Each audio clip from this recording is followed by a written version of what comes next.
Hello, everybody. Welcome to your lecture number 5 in Earth Science. We are going to be going over matter and a little intro to minerals today. And we're getting you ready to study minerals in depth next time. So I have a really nice picture. I always like this picture a lot. Starting you off, this is actually a really famous cave. You might have heard from it. It's in Chihuahua, Mexico.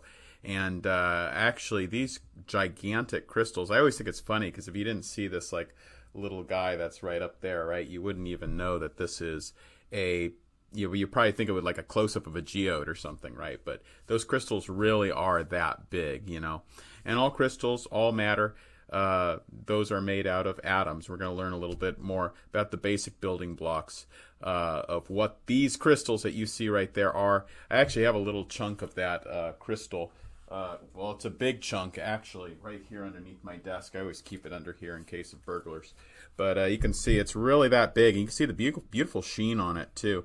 It's gypsum. And that's actually the mineral that we make drywall out of. So if you ever kind of wondered what the mineral is that makes up like the walls inside your house and stuff like that, it's actually this stuff. So that's gypsum. So I'll put that back under there. Anyway. We're going to study minerals and atoms because, you know, rocks, as you know, we just studied the Earth in the last lecture, right? Earth, basic structure. Earth is made out of, you know, rocks and metal, okay? And those rocks are made out of, and the metal is made out of minerals. And minerals, those are the building blocks of rocks. They're the building blocks of actually a lot of metal as well, are made of minerals. And those minerals are made out of atoms, okay? So we're going to study atoms. It's kind of like a review of basic chemistry. Probably some of you got this basic chemistry when you were in middle school or high school, but we're going to go into a little bit more in-depth and also give you what might be a review for some of you, okay? Just basics of bonding and why and how atoms bond together to make minerals like this, okay? Now, there are 92 naturally occurring atoms, kinds of atoms in the periodic table of elements. You've probably seen this before in high school or grade school or whatever. There's 92 naturally occurring elements, okay? And those elements are all broken up on the basis of their atomic number. So you can see every single one of these elements has a number. Hydrogen's number 1. Helium on the other side over here is number 2. Lithium's number 3. Now, you might be wondering why we didn't put helium right here next to hydrogen. Why do we have to jump across this gap all the way over here? And there's actually a reason for that. We're going to see that within the rows, or actually, pardon me, within the columns, you know, these vertical columns, all of those atoms within those columns, we call those groups or families, have similar chemical behavior. They have similar chemical behavior. So there's actually a reason that we don't put helium, you know, right next to hydrogen like that. We're going to move it all the way to the other side, okay? Now, what's amazing, you saw this in the last lecture, is that even though we have all these 92 naturally occurring elements, there's really only a very small number of them that constitute the Earth. You know, 99%, maybe 95% of Earth is just what? Iron, that's number 1. Oxygen, silicon, magnesium. That's like 95%. If you throw in some others, like let's say, where's my little cursor here? I'm looking for my cursor. You throw in some others like calcium, aluminum, sodium, potassium, carbon, hydrogen, then you get up to like 99%. Okay, so there they are, right? It's like 99% of Earth is just a handful of elements. Now, the elements, again, they have an atomic number that's there in the top left-hand corner of each elemental symbol. That designates the number of protons. So every single element has a different number of protons, and all the atoms that belong to that element have the same number of protons. Okay, so for hydrogen, it's atom, you know, element number 1, all hydrogen atoms have exactly 1 proton. Okay. So just review of basic atomic structure. We have a nucleus. That's where all of the mass of the atom is concentrated. It's in this nucleus. Outside of the nucleus, we have electron shells. Now, probably you've seen these depicted kind of like they are here in these neat little circular orbits. This is, of course, a gross oversimplification of atoms and of electron structure. So electrons don't orbit around the nucleus like a planet orbits around the sun or anything like that. They actually, maybe a better way of thinking of them is really more in a cloud or in a shell, where they are at pretty standardized average distances, differing distances from the nucleus, but their exact location is often hard to pinpoint exactly. We kind of tend to think of electrons as being in a cloud, an electron cloud that is at a kind of average distance away from the nucleus. But I do want you to notice that we have different shells. Okay, so we have a different cloud or different shell. I'm going to use probably the word shell as we go through this. So notice for this atom, we have these two different shells of electrons, okay? And they are at these kind of like different greater average distances. Some of them are circular in shape. Some of them aren't.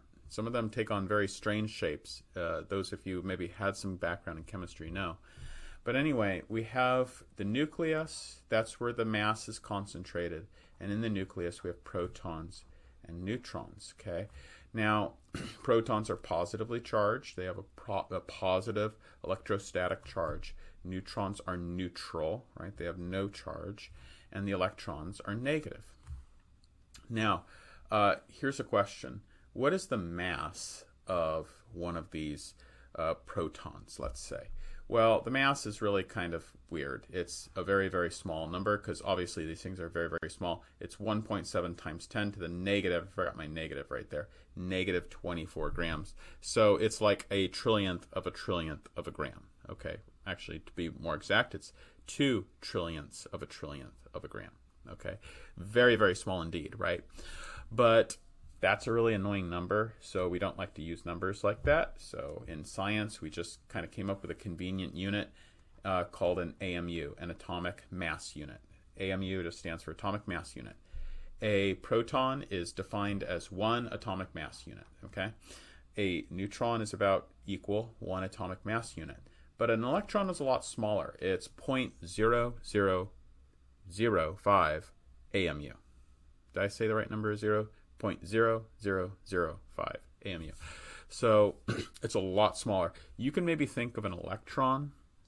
If you were an electron, a proton would be the size of maybe like, think of a fully loaded 18-wheeler, like 100,000 pound 18-wheeler, right? That's kind of what the size difference is between an electron and a proton, or at least the mass difference. Okay, so you should have the questions. Number 1, number 2, where's the vast majority of the atom's mass concentrates in the nucleus? Number 1 is asking about fundamental subatomic particles. Okay, the proton, neutrons, electrons, those are the subatomic particles. Their charges and their masses, we already went over that. Okay, so let's go on to number 3. It says, how many electrons can occupy this first shell? So there are actually really strict rules about how electrons divide themselves up into these different shells, which are reflective of different energy states of the electron. As you get larger and larger shells and outer, you kind of like further and further out away from the nucleus, those represent larger, greater energy states, higher energy states. Okay, what does this all mean? It means that electrons are going to divide themselves up among these different shells. And they're going to fill up the innermost shells first, and then they're going to go into outermost shells. However, like I said, there are very strict rules about how many electrons can go into each shell. The first shell, the innermost shell, can only have 2.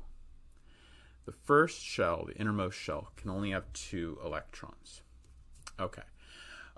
Subsequent shells can have anywhere from 2, 8, 10, 14. It can get really complicated. But for this class, we're just going to keep it simple because the kind of, we've already been over this. We're really only working with a handful of different elements in this class, right?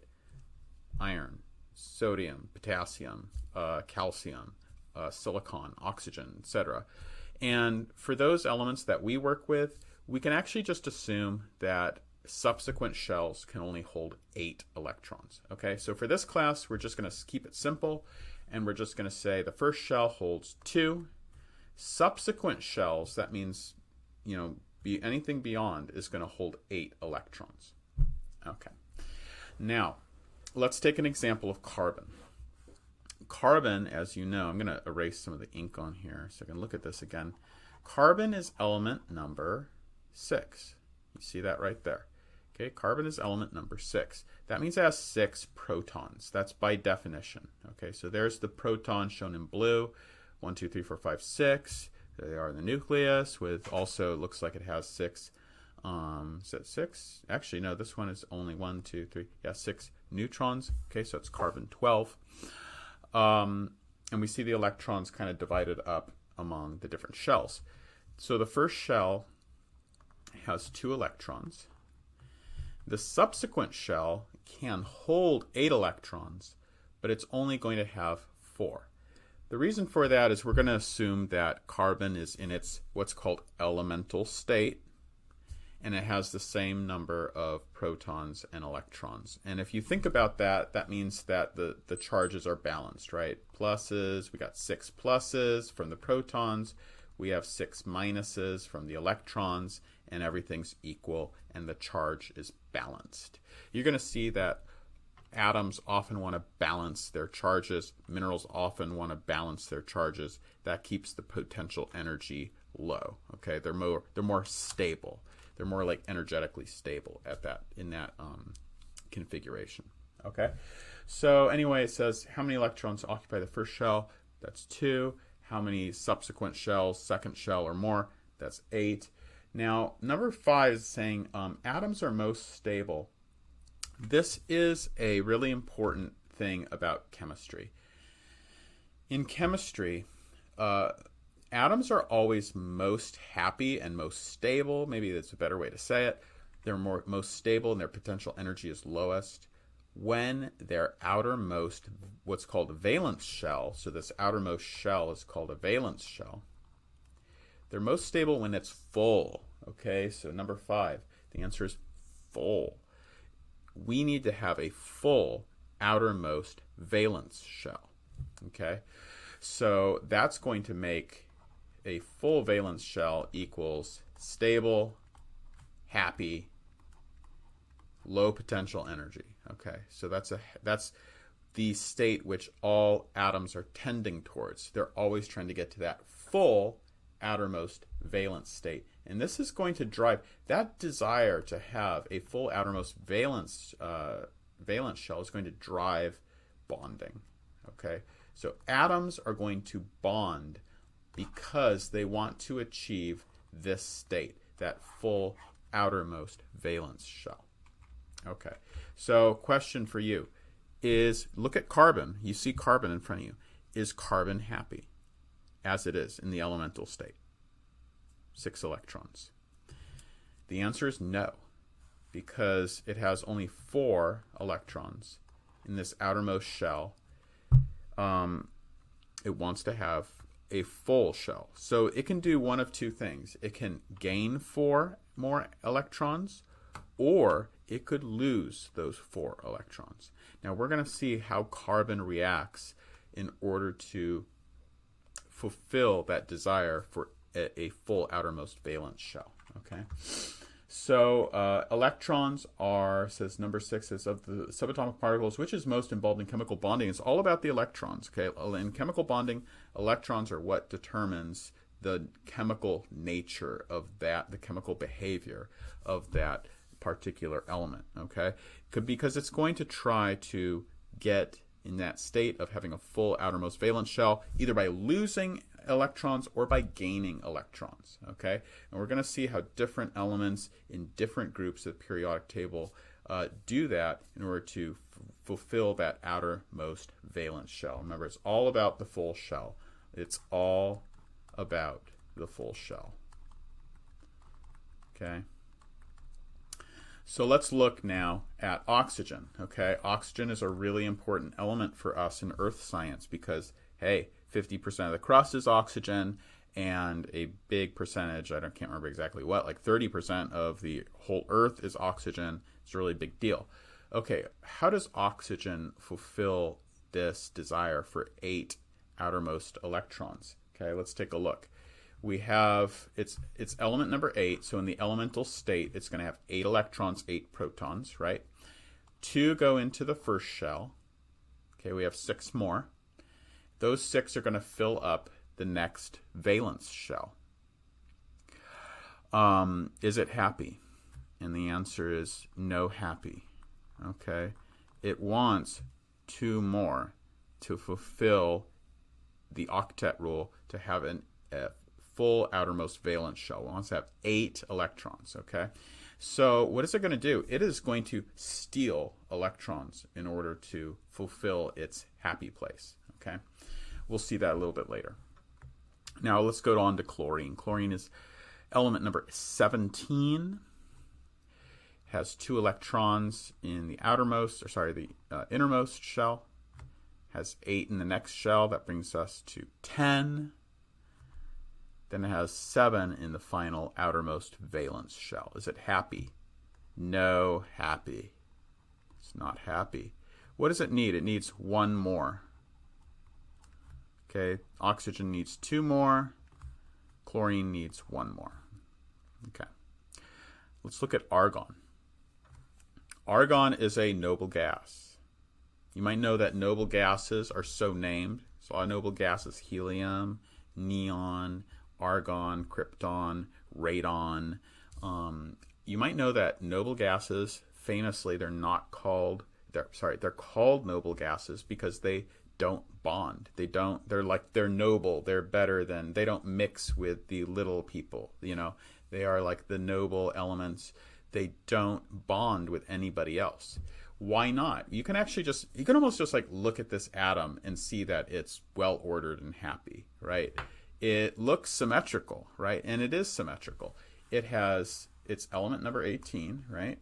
So there's 18, has 2 in the first, 8 in the second shell, so that brings us to 10, has 8 in the final shell. Everything is full and it is happy. Okay, so this is a happy element. It is a stable element. It's not going to bond because it has everything basically that it needs. So there you go. There's the periodic table of elements. There's carbon, for example, 6 protons in the elemental state. It'll have 6 electrons. What is it going to do to get to its happy place? It needs to either lose those 4 in the outermost shell, or it needs to gain 4 more in the outermost shell. Okay. So in the beginning of the lecture, I was mentioning how a periodic table is arranged in a really special way. It is arranged in such a way that all the elements in a particular column basically all have the same chemical behavior. So let's look at some of these columns. And this kind of shows you a truncated version of the periodic table. But let's look at some of these. This is the rightmost group, right? These are the noble gases: helium, neon, argon, krypton. Radon's below that. They all have what kind of electron configuration? They all have a full and complete outermost shell. So they are just basically unreactive. Next are the what are called the halogens. Okay, fluorine, chlorine, bromine, below that iodine. These all have, well, we did chlorine already. What did they have? They all have a need of 1 electron. They want to steal 1 electron, receive 1 electron, so that it can be happy, so it can have that full outermost shell. Okay, so it is desperate. These things are desperate to have another electron. Okay, and they're going to do whatever they need to do to steal that electron. Fluorine, right here, is a noxious purple gas. It is so reactive that it actually bonds with glass. It will steal electrons from glass. Anything. I mean, it just destroy your body if you're in a fluorine environment because it is desperate to get those electrons so it can fulfill that octet rule and have a full outermost valence state. Chlorine is not as bad, but still a noxious, poisonous gas used as a chemical weapon in World War I. Bromine is pretty nasty too. It's like a reddish, brownish gas. Iodine finally gets, unreactive enough or stable enough that we do use it. But how do we use it? We use it as an antimicrobial substance, right? It's extremely, maybe it's okay to put on our wounds. You know how we put iodine on our wounds to clean our wounds, but we put it on there to kill microbes because it's so reactive and destroys. Our cells are okay, but microbial life is destroyed by iodine, okay? And again, it has to do with that very unstable electron configuration. It is desperate to have one more electron. Next, this family, again, a very important family, right next to the halogens. This includes the oxygen, right? And the oxygen is so important for us. Again, half of the crust is oxygen. Third of the earth is oxygen, okay? And maybe not a third, maybe 30% is oxygen. Really important element. It is desperate for 2 electrons. So this one wants 2 electrons. And as you know, oxygen is a very reactive gas. Think of all the things, that combust and burn. It's very easy, in this oxygen atmosphere to set things on fire, right? It is a very, even though we're used to it and we need oxygen for our bodies, of course, it is a very powerful and reactive gas. Now let's switch over because things get kind of complicated in the middle here in this valley here where we have the different metals like chromium and iron and nickel. I know that iron is super important for the earth. I'm sure you know that too. It's the most common element in the earth. But we're going to skip the chemical behavior of those because it's like a big can of worms. And this isn't a chemistry class and we don't need to cover that stuff. So let's switch over to the other side where chemical behavior is a little bit easier to understand. Let's look at these. These are what are called the alkali metals. The alkali metals. They are called alkali metals because when you put these metals in water, they are highly reactive. So if there's sodium, you put a little bit of sodium into water, it explodes violently. And besides that, it also turns the water alkaline. It makes the pH really high. So what's going on with these things? These actually have, if we were to break these down and look at the chemical electron configuration of, let's say, sodium, we see that sodium, look at the outermost shell, it has 1 extra electron. It is desperate to get rid of that electron. So I know that you have a assignment here, number 7. You have to do the electron configuration for calcium. It's not too difficult, actually, if you break it down like this. Calcium is element number what? You can see it's element number 20 right there. You see it? Now that means in the elemental state, it's going to have 20 electrons, 20 protons. All calcium is going to always have 20 protons, always. That's what makes it calcium. But it's going to have 20 electrons as well in the elemental state. Okay, so what are you going to do? The first shell, let's say your calcium, right? First shell's going to have 2. Second shell's going to have how many? It's going to have 8, right? It's going to have 8. And that's going to bring us up to 10, right? Next shell, because we still have more electrons, we're only halfway there, it's going to have 8, right? That brings us up to 18. Next shell, we're at 18 now. Next shell is going to have, what, 8? No, it's going to have 2 because we only have 2 more electrons. So you're going to see that when elements in that row, beryllium, magnesium, calcium, when they ionize, which means they're going to either lose or gain electrons, it's going to lose these 2 outermost electrons. Okay. Now I want you to think of something. If I take away an electron from this, let's say those electrons go bye-bye. what happens to the charge on that atom? There are still 20 protons inside the nucleus. That doesn't change. If those electrons go bye-bye, they go out the door, you end up with a charge imbalance. A charge imbalance, okay? And then you have 18 electrons, but you have 20 protons, okay? So that means that you have a net charge of +2. Okay, so the net charge on calcium is going to be +2 when it loses those outermost electrons. Let's go back and look at sodium. Sodium's going to lose that outermost electron. It's still going to have +10. Okay, it's element number 10. I'm sorry, I misspoke. It's still going to have +11, but now it's only going to have 10 electrons. So that's -10 + 11. It's going to have a net charge of 1. Okay, hydrogen, lithium, sodium, potassium, it's all going to have a charge of 1. Beryllium, magnesium, calcium, it's all going to have a charge of +2. Okay, you see that? These guys want to give electrons away. They're going to have a +2. These are all going to have a +1. These are going to be nothing over here. These are all going to be -1. These are all going to be -2 because those on that side, on the right side, are going to be trying to steal electrons. Then they have too many electrons, and that's going to make them negative. Okay, so this whole process of gaining or losing electrons is called ionization.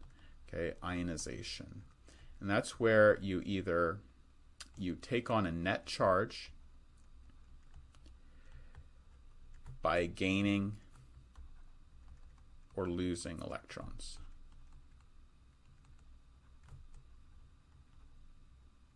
And again, atoms are gaining or losing electrons in order to fulfill that octet rule, to have a full outermost shell. Okay, so here's a little cute story of how atoms bond, and they form minerals and other compounds through chemical bonding. And why they do that, a little bit more in-depth, the mechanism, exactly why they do that. And it's just kind of a cute animation. So you have sodium.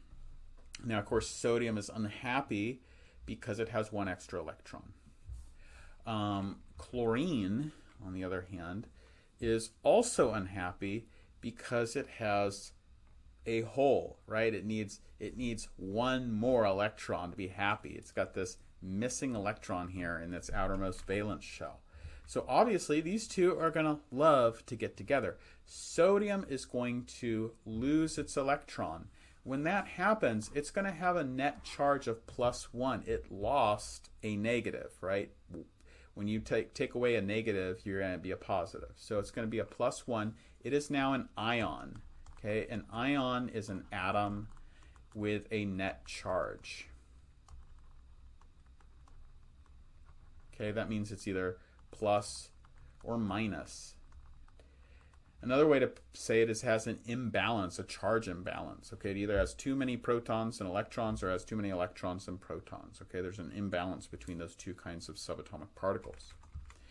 All right, so now sodium's going to give that electron, it's going to give it to chlorine, and now these two are going to be bonded together, okay? And that should make perfect sense, right? Sodium now has a +1 charge. Chlorine now has a -1 charge. Both of these have ionized. These have ionized. They are now ions. They have a net charge. Each of them has a net charge.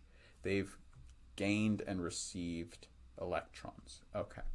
They're bonded together.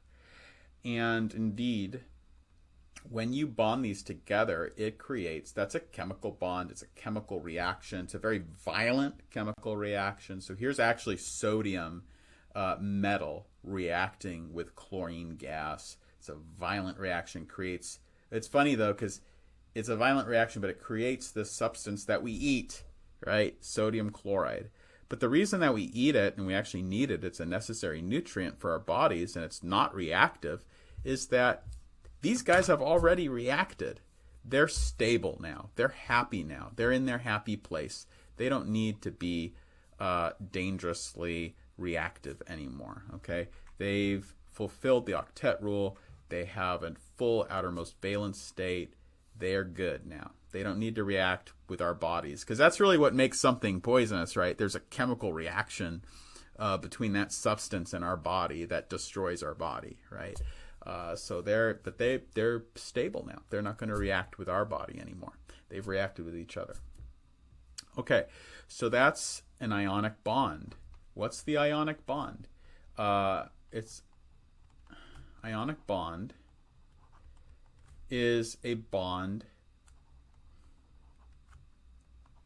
between ions in which one gains electrons, another donates electrons. Okay, so there's a give and receive. Another way is to think of it as a transfer of electrons. Okay, like that. Now, potassium and calcium, very important elements. They're +1, +1, +2. I'm sorry for calcium. Okay, sodium's a +1, magnesium's a +2. So all of these different elements are going to ionize in the same way in the same column. Okay, so lithium's a +1, hydrogen's a +1 when it ionizes. Beryllium's a +2 when it ionizes. Magnesium's a +2. Calcium's a +2. Over here on this side, oxygen is a -2. Sulfur is a -2. So these are all going to be -1s in this column. Okay, these are all going to be zeros because they don't ionize at all. All right, so we're going to end up with all the elements of the periodic table that ionize are either they're going to have the same kind of charges here every time that they ionize. Okay, you're never going to have sodium with like a +4 charge, because it's always going to lose. It only has 1 electron to give away. It doesn't have 3 electrons to give away. Okay, it only has 1. So like when sodium ionizes, it's always going to be a +1. It's never going to be anything else. When magnesium and calcium and beryllium ionize, it's always going to be a +2. It doesn't have anything else to give away. Okay, so here are some of the most common. You'll notice that your question, number 11? Well, number 10 is asking, what's the most common element in the crust? What are the most common elements in the crust? The most common elements in the crust, from our last lecture, right? Iron, oxygen, silicon, aluminum, calcium. There's a little bit of magnesium, aluminum, right? Did I say aluminum? I can't remember if I said them all. There's a little bit less. These are secondary, but sodium and potassium. Okay.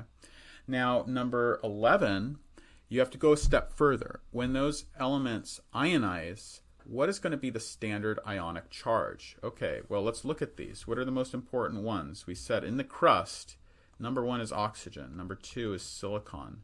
Number 3 is aluminum. Number 4 is iron. I think calcium's number 5. Oxygen, we already said many times, is a -2, right? There it is, -2. By the way, a positively charged ion, we're going to call a cation.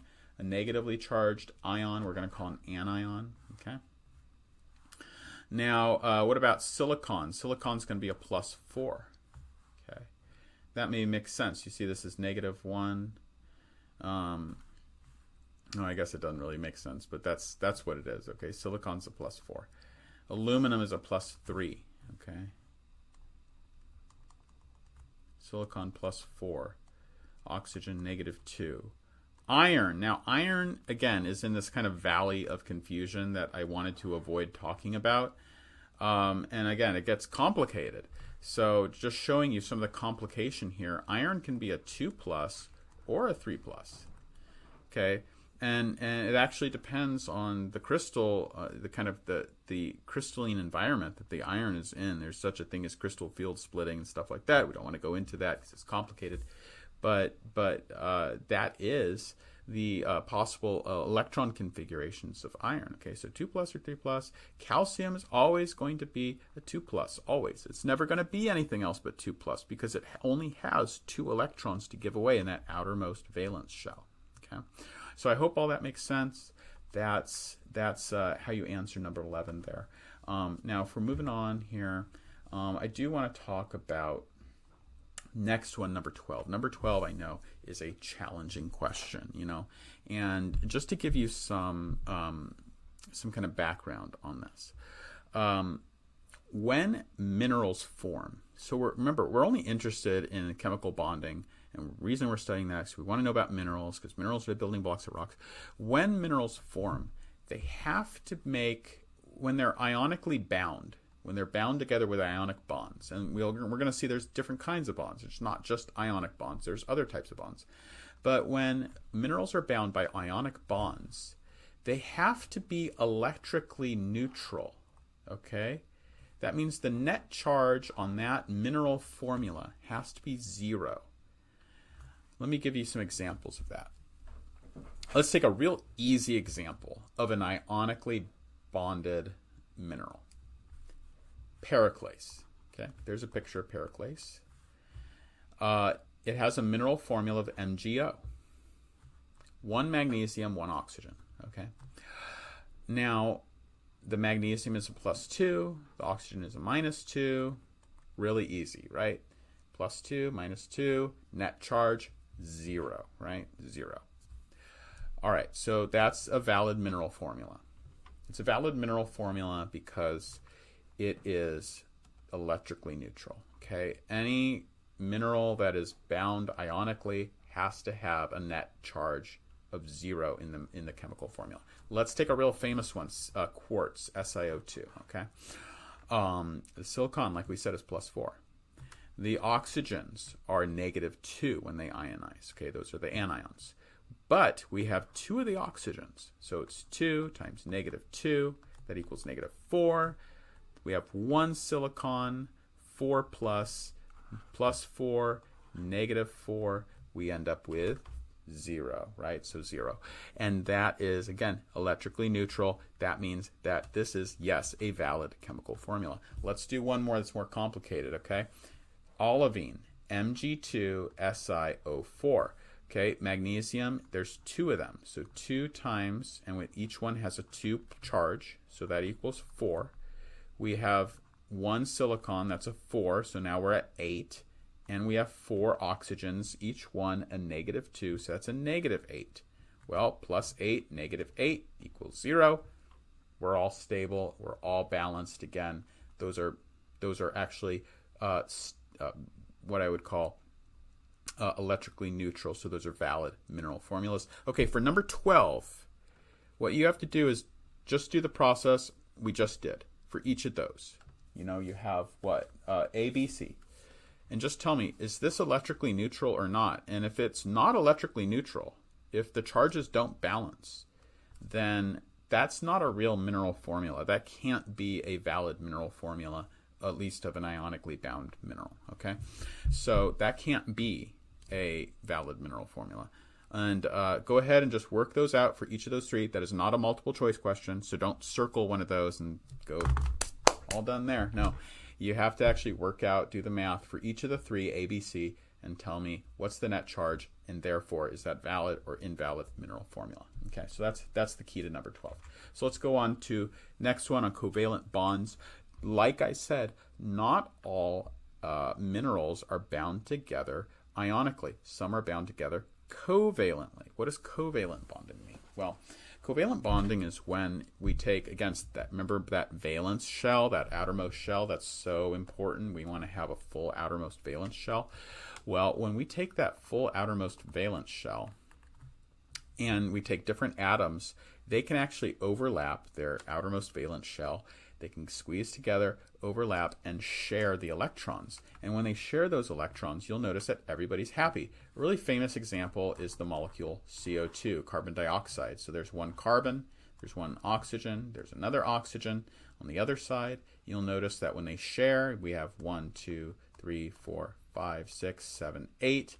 in the outermost shell there. Carbon has 1, 2, 3, 4, 5, 6, 7, 8 in that, so that's happy. This oxygen is exactly the same with 8 in the outermost shell. This is a happy molecule. It's a stable molecule, and indeed it is a stable molecule. It's hard to break carbon dioxide apart.